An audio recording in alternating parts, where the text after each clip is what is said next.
like guys that want to be cops that couldn't be cops. Yes. All right, what's next on the docket, Alex? What's going on your end? Well, my brain kind of goes because we've been talking about vigilantism and how I kind of said I don't think the nation needs any more vigilantes right now. It kind of does put me into kind of a depressing topic, honestly. Is Marjorie Taylor Greene's consistent anti-Semitic comments and the Republican Party kind of condemning her but not really doing much, and just global rises in hate crimes against the Jewish community. Obviously, other communities are also being picked on, like the Asian community, the Muslim community as well. But over the last couple of weeks, there has been a huge spike in anti-Semitic crime. Like it basically started with I think it was 3 weeks ago. What was it? 3 weeks ago, there was 135 reported crimes against the Jewish community. And then just last week, it was almost close to 200. That's a lot for any week. But it seems like since the Gaza situation between the Israeli community and the Palestinians, there's kind of been a worldwide problem where a lot of people who are actually not supporters of the Palestinian cause are just using it as a reason to attack the Jewish community. And that kind of came to fruition this week with Marjorie Taylor Greene, who I believe it was yesterday said that Nancy Pelosi forcing them to wear masks is the equivalent of the Jews being given a star during the Holocaust. And then today, it also came out that she also said that she would not support removing a Hitler statue because she wants people to learn from the past. And this is just kind of this continuous thing of like Kevin McCarthy today spoke out against Marjorie Taylor Greene and said, the Holocaust was a horrible just a horrible part of our history. And we need to condemn it. But again, they're not looking to censure her. She's still there. She does crazy stuff every week. Last week, she was harassing AOC. She's, Jewish space lasers, QAnon, harasses kids about school shootings. Like, she's mentally unstable. And again, it seems like the Republican Party is not willing to deal with these kooks. And that's where we're at. I just really worry that the country is just going down a path to violence and maybe vigilantism, like we talked about earlier, is because people are being given the green light to hate again, and it's really troubling. Yeah, she's so dumb, dude. Yeah. I mean, like, she's really like, I think she's really stupid. I don't know what's going on in her heart as far as does she like Jewish people or not. I can't answer that question. I don't know. But I definitely know that she's completely ignorant to how off base and offensive her comment on masks, like comparing them to the Holocaust. Like she's so ignorant. It hurts. She's so stupid. To compare wearing a cloth mask out like when you go to the grocery store during a pandemic to the you know genocide of a structural genocide committed in like gas chambers. Like it's just ridiculous to even compare these things. It's not even on the same ballpark.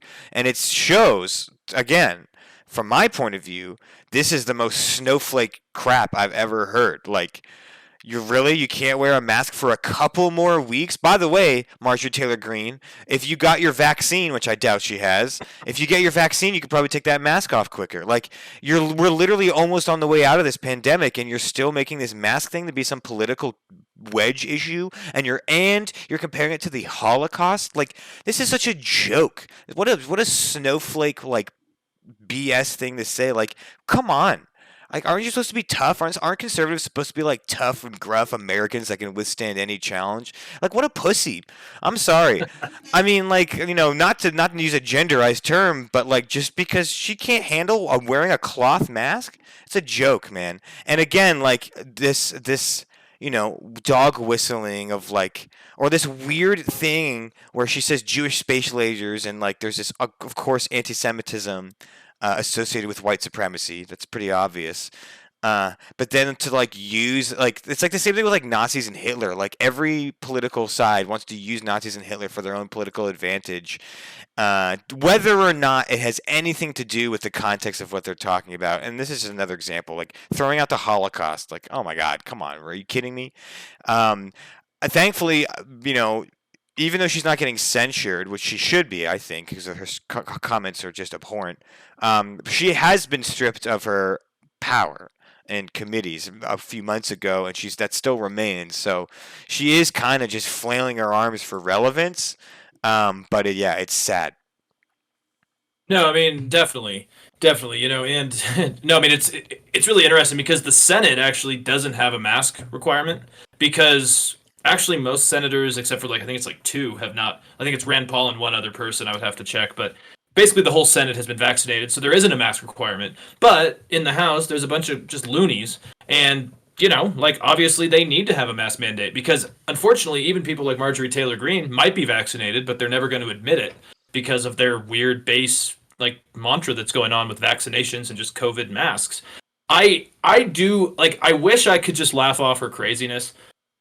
My issue is that just over the last weekend there was at least a dozen reports of like actually violent hate crimes against Jews inside of the United States. Yeah. And the problem is that this tone deaf like almost Holocaust denialism, which to me what she's doing is kind of a new form of Holocaust denialism, where she's equivocating it to things that are not even all like at all Yes. related, Right. and it just numbs down What that that side's was. views. Exactly, man, and like there was a disturbing report in 2018 from CNN and I think it was YouGov, no CNN and ComRes, which is a survey in Europe, and only a third of Europeans between 18 and 34 had heard of the Holocaust.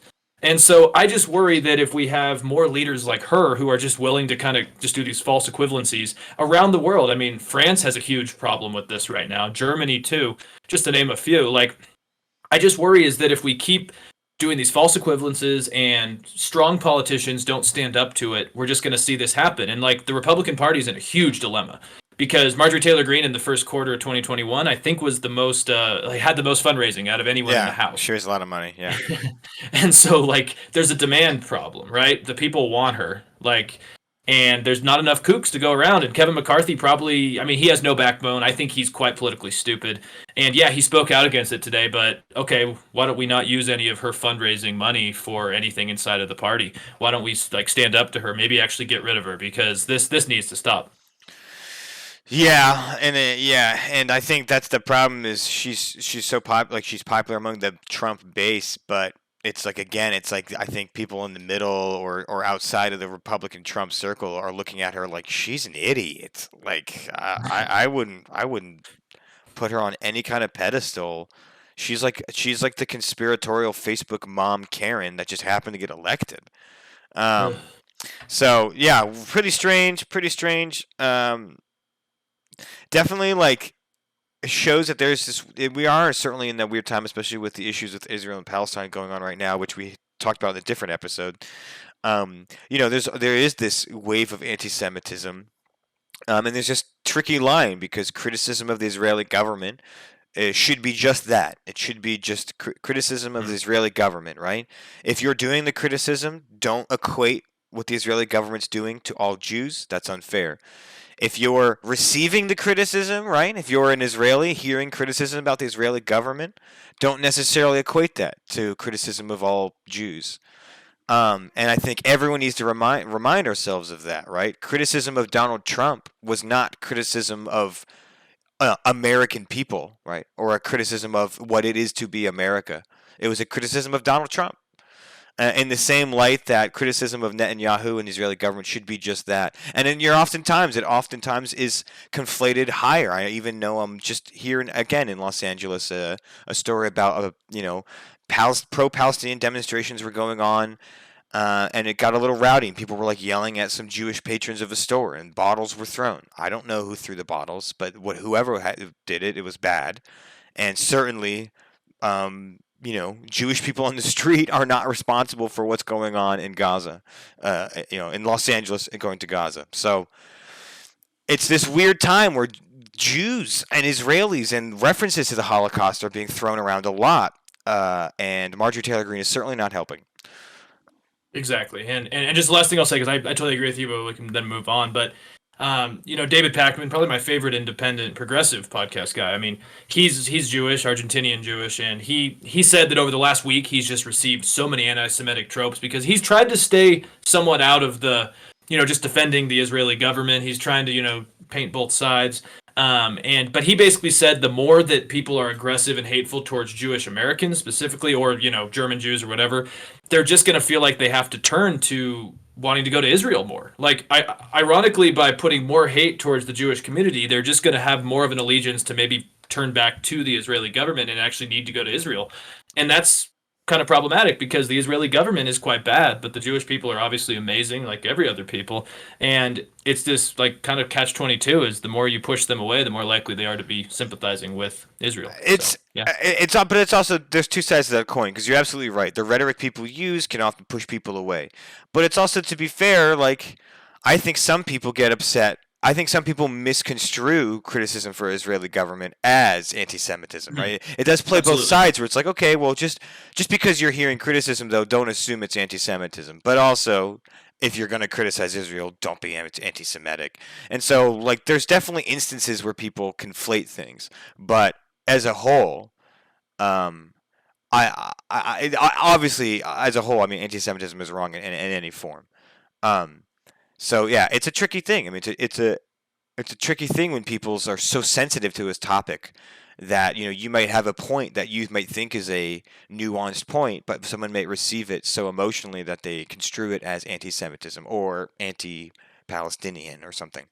So just but certainly, certainly comparing mask wearing to the Holocaust is not a good look for anyone, and definitely plays into the downplaying of what Jews actually experienced in Europe. Mhm.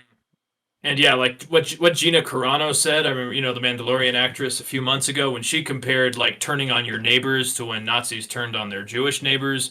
Obviously, I'm simplifying that down a lot, but I thought that was like controversial enough. But Marjorie Taylor Greene really said, "Hold my beer." So that's Yeah. it's well, I yeah. well, unfortunately, Disney can't fire Marjorie Taylor Greene at a whim.